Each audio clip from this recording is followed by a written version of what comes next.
And with the dry weather, more people are using water for lawns and gardens, but are any cities in the area considering restrictions?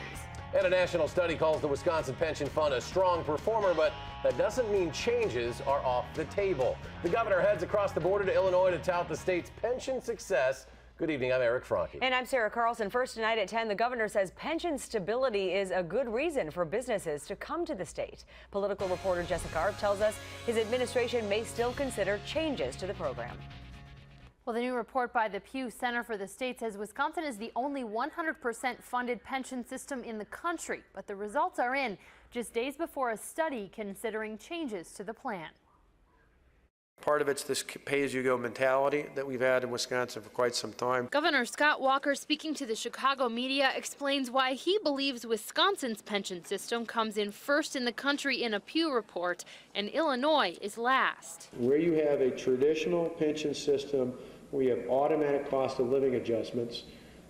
That makes it very, very difficult, particularly in tough economic times, particularly after the market adjustments and drops we saw in 2008. Workers in Wisconsin saw a $3.2 billion cut in their pension payouts since 2008 because the state's plan cuts benefits if investments do poorly, a major difference from most plans across the country. Wisconsin has a pretty good thing going with its existing retirement system. But despite the good news, 3 state agencies, the Department of Employee Trust Funds, Department of Administration, and Office of State Employment Relations are due out with a study by July 1st, looking into whether to make Wisconsin's plan a hybrid and introduce a 401k style plan or even employee opt-out option.